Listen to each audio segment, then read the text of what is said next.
ನಮಸ್ಕಾರ ವೀಕ್ಷಕರೇ, ವಿಶೇಷ ಕಾರ್ಯಕ್ರಮಕ್ಕೆ ಸ್ವಾಗತ. ನಾನು ರಾಧಾ ಹಿರೇಗೌಡರ್. ರಾಜ್ಯ ಮತ್ತು ದೇಶದ ಪ್ರಚಲಿತ ವಿದ್ಯಮಾನಗಳು, ವಿಚಾರಗಳ ಬಗ್ಗೆ ವೀಕ್ಷಕರೇ ನೀವು ನಿಮ್ಮ ಪಂಚಾಯಿತಿ ಕಟ್ಟೆಯಲ್ಲಿ ಕುಳಿತು ಮಾತನಾಡೋದು ಸರ್ವೇ ಸಾಮಾನ್ಯ. ಅದೇ ರೀತಿ ಇವತ್ತು ನಿಮ್ಮ ಗ್ಯಾರಂಟಿ ನ್ಯೂಸ್ ಸ್ಟುಡಿಯೋದಲ್ಲೂ ಕೂಡ ರಾಧಕ್ಕ ಪಂಚಾಯಿತಿಯಲ್ಲಿ ಒಂದು ವಿಚಾರದ ಬಗ್ಗೆ ಇವತ್ತು ಚರ್ಚೆಯನ್ನ ಮಾಡ್ತೀವಿ. ಆ ವಿಚಾರ ಅಥವಾ ಆ ವಿಷಯ ರಾಜ್ಯದ ಒಕ್ಕಲಿಗ ನಾಯಕ ಯಾರು, ಯಾಕೆ ಈ ವಿಚಾರ ಇಂದಿನ ದಿನಮಾನದಲ್ಲಿ ಅತಿ ಹೆಚ್ಚು ಸುದ್ದಿ ಮಾಡ್ತಾ ಇದೆ ಅಂತಂದ್ರೆ ಕಾರಣ ಡಿ.ಕೆ. ಶಿವಕುಮಾರ್.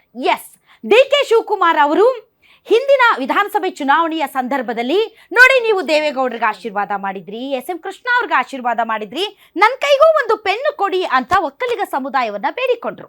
ಅದಕ್ಕೆ ಒಕ್ಕಲಿಗ ಸಮುದಾಯ, ನಮ್ಮ ಸಮುದಾಯದ ಒಬ್ಬ ವ್ಯಕ್ತಿ ಮುಂದಿನ ದಿನಗಳಲ್ಲಿ ಮುಖ್ಯಮಂತ್ರಿ ಆಗ್ತಾರೆ ಅಂತ ಸಿಂಹಪಾಲು ಮತಗಳೊಂದಿಗೆ ಕಾಂಗ್ರೆಸ್ಗೆ ಗೆಲ್ಲಿಸಿತು. ಮತ್ತು ಡಿ.ಕೆ. ಶಿವಕುಮಾರ್ ಯಾವಾಗ ಮುಖ್ಯಮಂತ್ರಿ ಆಗ್ತಾರೆ ಅಂತ ಸಮುದಾಯ ಕಾಯ್ತಾ ಕುಳಿತುಕೊಳ್ತು. ಇಲ್ಲಿಯವರೆಗೆ ಡಿ.ಕೆ. ಶಿವಕುಮಾರ್ ಅವರು ಕುರ್ಚಿಗೋಸ್ಕರ ಗುದ್ದಾಟ ನಡೆಸ್ತಾ ಇದ್ದಾರೆ. ಇನ್ನೇನು 2 ವರ್ಷ ಕಳೆದ್ರೆ ಮತ್ತೊಂದು ಚುನಾವಣೆ ಬರ್ತಾ ಇದೆ. ಹೀಗಾಗಿ ಬೇರೆ ಬೇರೆ ಪಕ್ಷಗಳು ಕೂಡ ಆಕ್ಟಿವ್ ಆಗಿ ಈಗ ಡಿ.ಕೆ. ಶಿವಕುಮಾರ್ ಒಕ್ಕಲಿಗ ನಾಯಕರ, ಕುಮಾರಸ್ವಾಮಿ ಅವರು ಒಕ್ಕಲಿಗ ನಾಯಕರ, ಅಥವಾ ಬಿಜೆಪಿಯಲ್ಲಿರುವಂತಹ ಆರ್ ಅಶೋಕ್ ಅವರು, ಅಶ್ವಥ್ ನಾರಾಯಣ ಅವರು ಒಕ್ಕಲಿಗ ನಾಯಕರ ಅನ್ನುವಂಥ ಹೊಸ ಚರ್ಚೆ ಶುರುವಾಗಿದೆ.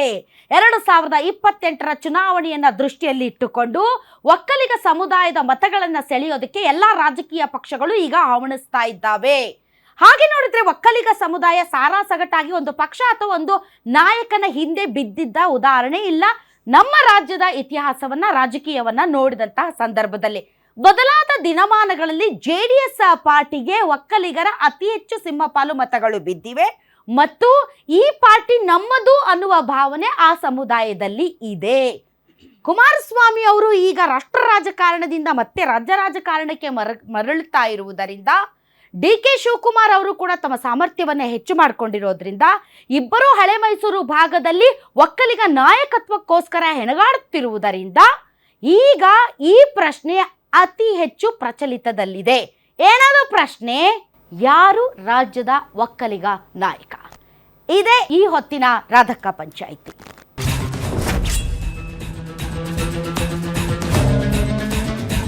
ಯಾರು ಒಕ್ಕಲಿಗ ನಾಯಕ? ಈ ವಿಚಾರಕ್ಕೆ ಸಂಬಂಧಪಟ್ಟಂತೆ ವೀಕ್ಷಕರೇ ನಿಮ್ಮ ಪರವಾಗಿ ತಮ್ಮ ಅಭಿಪ್ರಾಯವನ್ನ ಮಂಡಿಸೋದಕ್ಕೆ ಸಾಕಷ್ಟು ಜನ ಆಡಿಯನ್ಸ್ ಇದ್ದಾರೆ. ಬನ್ನಿ ಅವ್ರನ್ನ ವೆಲ್ಕಮ್ ಮಾಡೋಣ.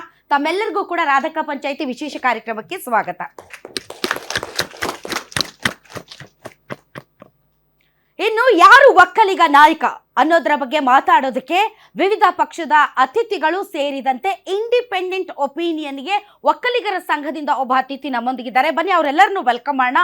ನಮ್ಮೊಂದಿಗೆ ಇದ್ದಾರೆ ಒಕ್ಕಲಿಗರ ಸಂಘದ ನಿರ್ದೇಶಕರಾದಂತಹ ಕೋನಪ್ಪ ರೆಡ್ಡಿ ಅವರು. ಸರ್, ತಮಗೆ ವಿಶೇಷ ಕಾರ್ಯಕ್ರಮಕ್ಕೆ ಸ್ವಾಗತ. ಅದೇ ರೀತಿ ಬಿಜೆಪಿ ವಕ್ತಾರರು, ಹಿರಿಯ ನಾಯಕರು ಅಶೋಕ್ ಗೌಡ್ರು ಜಾಯ್ನ್ ಆಗಿದ್ದಾರೆ. ಅಶೋಕ್ ಗೌಡ್ರೆ, ತಮಗೂ ಸ್ವಾಗತ. ಇನ್ನು ಕಾಂಗ್ರೆಸ್ನ ಹಿರಿಯ ನಾಯಕರು, ವಕ್ತಾರರು, KCDCL ನ ಚೇರ್ಮನ್ ಆದಂತ ನಟರಾಜ್ ಗೌಡ್ರು ಜಾಯ್ನ್ ಆಗಿದ್ದಾರೆ. ನಟರಾಜ್ ಗೌಡ್ರೆ, ತಮಗೂ ಕೂಡ ಸ್ವಾಗತ. ಇನ್ನು JDS ನ ನಾಯಕರು ಮತ್ತು ವಕ್ತಾರರು ಆದಂತ ಅಶ್ವಿನ್ ಗೌಡ್ರು ಜಾಯ್ನ್ ಆಗಿದ್ದಾರೆ. ಅಶ್ವಿನ್ ಗೌಡ್ರೆ, ತಮಗೂ ಕೂಡ ಸ್ವಾಗತ. ಹಾಗಾದ್ರೆ ಬನ್ನಿ ನಮ್ಮ ಚರ್ಚೆಯನ್ನು ಆರಂಭಿಸೋಣ ನಟರಾಜ್ ಗೌಡ ಅವರಿಂದಲೇ. ನಟರಾಜ್ ಗೌಡ್ರೆ, ಡ್ಯಾಡೀಸ್ ಹೋಮ್ ಏನ್ ಹೇಳ್ತೀರಿ? ಈಗ ಸೋಷಿಯಲ್ ಮೀಡಿಯಾ ಬಂದಿದ್ದೆಲ್ಲ ಅದರಿಂದ ಬಂದವರೆಲ್ಲ ನಾಯಕರಾಗಿದ್ರೆ ಕರ್ನಾಟಕದಲ್ಲಿ ಎಲ್ಲರೂ ನಾನ್ ಮಾತಾಡ್ತಾ ಇರುವುದು ಈ ರಾಜ್ಯದ ಮುಖ್ಯಮಂತ್ರಿಗಳಾಗಿದ್ದಂತವ್ರು, ಒಂದು ಪಕ್ಷದ ಅತ್ಯುನ್ನತ ನಾಯಕರು, ಒಕ್ಕಲಿಗ ಬೆಲ್ಟ್ ನ ಪರಮೋಚ್ಚ ನಾಯಕರಾದ ಕುಮಾರಸ್ವಾಮಿ ಅವ್ರ ಬಗ್ಗೆ ಮಾತಾಡ್ತಾ ಇದ್ದೀನಿ. ಯಾವ್ದೋ ಸೋಷಿಯಲ್ ಮೀಡಿಯಾ ಇನ್ಫ್ಲೂಯೆನ್ಸರ್ ಬಗ್ಗೆ ಮಾತಾಡ್ತಾ ಇಲ್ಲ. ಮಾನ್ಯ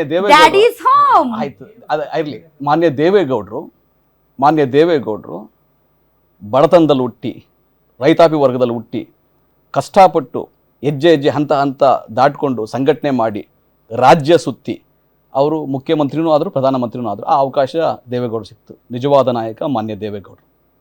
ಅದೇ ರೀತಿ ಎಸ್.ಎಂ. ಕೃಷ್ಣ ಅವರು ದೂರದೃಷ್ಟಿ ಇಟ್ಕೊಂಡು ನಾಯಕತ್ವವನ್ನು ಬೆಳೆಸ್ಕೊಂಡು ಒಳ್ಳೆ ಮೇಧಾವಿಯಾಗಿ, ವಿದ್ಯಾವಂತರಾಗಿ ಇಡೀ ಪ್ರಪಂಚ ನೋಡಿದಂಥವ್ರು. ಅವರು ಕೂಡ ಅತ್ಯುನ್ನತ ಕೇಂದ್ರ ಸಚಿವರಾಗಿ, ಗವರ್ನರ್ ಆಗಿ, ಮುಖ್ಯಮಂತ್ರಿಯಾಗಿ ಅವರು ಕೂಡ ಒಳ್ಳೆ ನಾಯಕತ್ವವನ್ನು ಬೆಳೆಸ್ಕೊಂಡ್ರು. ತದನಂತರ ಕರ್ನಾಟಕದಲ್ಲಿ ಆರ್ ಅಶೋಕ್ ಇದ್ದಾರೆ, ಕುಮಾರಸ್ವಾಮಿ ಅವರು ಮತ್ತು ಡಿ.ಕೆ. ಶಿವಕುಮಾರ್ ಅವರು ಸಮಕಾಲೀನ ರಾಜಕಾರಣಿಗಳಂತಾದರೂ ಕೂಡ ಕುಮಾರಸ್ವಾಮಿ ಅವರೇನು ಆ ಥರ ಉತ್ತಿ ಬಿತ್ತಿ ಸಂಘಟನೆ ಮಾಡಿ ಮುಖ್ಯಮಂತ್ರಿ ಆದವರಲ್ಲ. ಮಾನ್ಯ ದೇವೇಗೌಡರ ಹೆಸರಿಂದ ರಾತ್ರೋರಾತ್ರಿ ಮುಖ್ಯಮಂತ್ರಿ ಆದಂತಹ ಉದ್ಯಮಿ ಅವರು ಆ ಥರ ಸಂಘಟನೆ ಮಾಡಿರಲಿಲ್ಲ, ಉತ್ತಿ ಬಿತ್ತಿ ಸಂಘಟನೆ ಮಾಡಿರಲಿಲ್ಲ. ಉದ್ಯಮಿ, ಕುಮಾರಸ್ವಾಮಿಯವರು ಮುಖ್ಯಮಂತ್ರಿ ಆದ ಅವಕಾಶ ಸಿಕ್ತು. ಆದರೆ ನಾನು ಆರ್ ಅಶೋಕ್ ಅವರು ನೋಡಿದ್ದೀನಿ, ಜೋಳಿಗೆ ಹಾಕೊಂಡು ಬಿ ಫಾರ್ಮ್ ತಗೊಳ್ಳಿ ಎಲೆಕ್ಷನ್ ನಿಲ್ಲಿ ಅಂತೇಳಿ ಸಂಘಟನೆ ಮಾಡಿದಂಥವ್ರು ಆರ್ ಅಶೋಕ್ ಅವರು.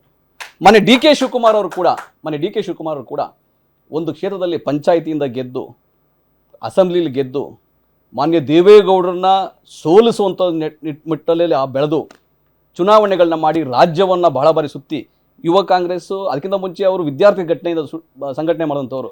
ಇವತ್ತು ಮಾನ್ಯ ಡಿ ಕೆ ಶಿವಕುಮಾರ್ ಅವರು ರಾಜ್ಯದಲ್ಲಿ ಅತ್ಯಂತ ಹಿರಿಯರಾಗಿದ್ದಾರೆ. ಗುಣಕ್ಕೆ ಮತ್ಸರ ಇರ್ಬೇಕು. ಇಲ್ಲ, ಅದಕ್ಕೆ ಒಪ್ಕೊಳ್ಳಲ್ಲ. ಇಲ್ಲ ಅಂತ ಹೇಳಿಲ್ಲ. I do agree. ನಾನು ಇಲ್ಲ ಅಂತ ಹೇಳಿಲ್ಲ. ನಾನು ದೇವೇಗೌಡ ಎಲ್ಲ ತುಂಬಾ ಕರೆಕ್ಟ್ ಆಗಿ ಎಕ್ಸ್ಪ್ಲೇನ್ ಮಾಡಿದ್ರಿ. ಬಟ್ ಕುಮಾರಸ್ವಾಮಿ ಅವ್ರನ್ನ ಮಾತ್ರ ಪಕ್ಕಕ್ಕಿಟ್ರಿ. I do agri.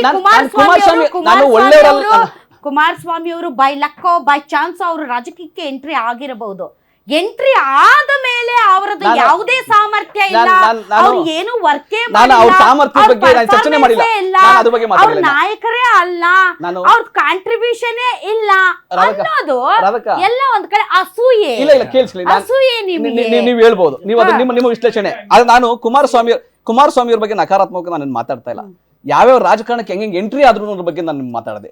ಎಂಟ್ರಿ ಆದ್ರ ವಿಷಯದಲ್ಲಿ ಮಾನ್ಯ ಡಿ ಕೆ ಶಿವಕುಮಾರ್ ಜೆಡಿಎಸ್ ಮತ್ತು ಕಾಂಗ್ರೆಸ್ ಮೈತ್ರಿ ಆದಾಗ ಊರಿಗೆ ಮುಂಚೆ ಆ ಒಂದು ಎಐಸಿಸಿಯ ನಾಯಕರುಗಳು ಓಡ್ ಬಂದು ಪದ್ಮನಾಭನಗರಕ್ಕೆ ಬಂದು ನೀವೇ ಮುಖ್ಯಮಂತ್ರಿ ಆಗಿ ಕುಮಾರಸ್ವಾಮಿ ಅವರೇ ನೀವೇ ಮುಖ್ಯಮಂತ್ರಿ ಆಗಿ ಅಂತ ಪಾಪ ಸಿದ್ದರಾಮಯ್ಯನವರನ್ನ ಅದೇನದು ಅವಕಾಶಗಳ ನಡುವೆ ಸಮನ್ವಯ ಅಧ್ಯಕ್ಷರನ್ನಾಗಿಟ್ಟು ಅವಕಾಶಗಳು ಯಾವ ರೀತಿ ಬಂತು ಕುಮಾರಸ್ವಾಮಿಗೆ ಒದಗಿ ಬಂತು. ನಾನು ಮಾನ್ಯ ದೇವೇಗೌಡರ ಬಗ್ಗೆ ನಾನು ಆ ರೀತಿ ಮಾತಾಡಕ್ಕೆ ಸಾಧ್ಯ ಆಗಲ್ಲ, ಯಾಕಂದ್ರೆ ಅವ್ರು ಸಂಘಟನೆ ಮಾಡ್ಕೊಂಡು ಬಂದಂಥವ್ರು.